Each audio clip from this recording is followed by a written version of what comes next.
individual-based service delivery, yung mga services natin na ino-offer sa mga facilities.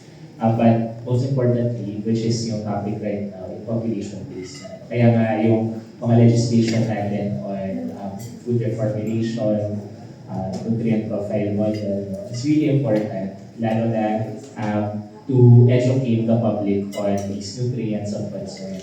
No? So what we want to do really is, di ba, sinabi na kanina yung educating the public. No?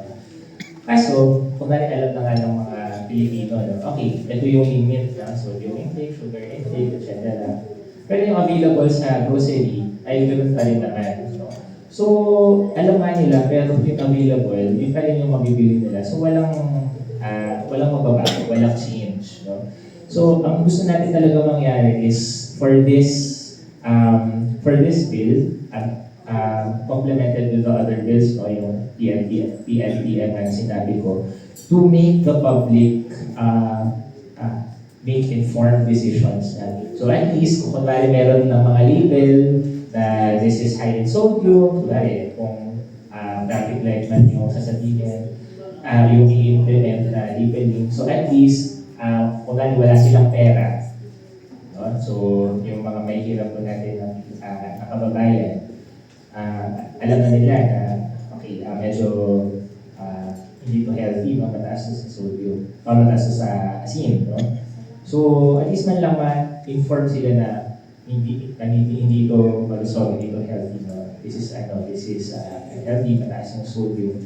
So hopefully ma-influence yung consumer behavior through those through that label. And at the same time, ayaw din naman ng mga manufacturer natin na labelan sila na unhealthy, diba? May wala sa package nila, no? So it also would inspire and drive creativity and innovation within the manufacturer's side, no? Kasi gusto nila ma-level up sila, no? Hindi sila red, no? Magiging yellow man lang sila or green sila, no? So, mag-research yan on how to decrease yung level or content of sodium sa mga food nila, no? Paano ma-decrease yung level of saturated fat, etc. No? So, it goes both ways, no? Yung consumer behavior and of course the manufacturer's side.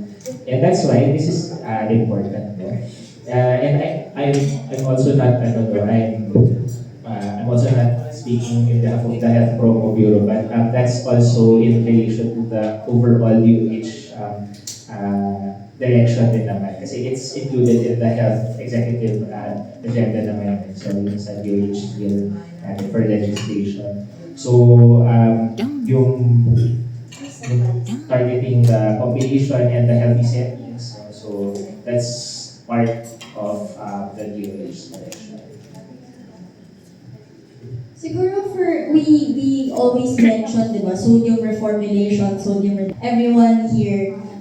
Baka pwede po natin i-explain how will this sodium reformulation work? Like, paano po ba siya gagawin? Because ideally, naiintindihan naman natin, kailangan bawasan ng sodium intake, di ba? So, paano siya ina-envision? Paano natin siya babawasan? Paano yung reformulation na ito? Expound on this because ang question naman is, alam naman natin lahat na kailangan bawasan ng salt, right? But I think yung kailangan natin isipin is paano ba siya talaga gawin? Like, I think yung matinding discussion in many countries is whether it's do we need to mandate it as a country or do we need to create an incentive mechanism so that the producers will shift from unhealthy to healthy. Right? So, because the reality is there is really pros and cons of a solid mandate compared to providing incentives. So, I think yun yung kailangan din natin tingnan.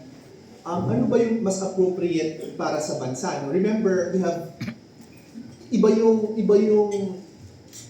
production, yung food systems natin dito sa bansa, no? So a lot of it is SMEs, etc. So those things should be taken into account, whether we need to mandate it or we need to really create an incentive mechanism so that you will have more healthy alternatives in the market.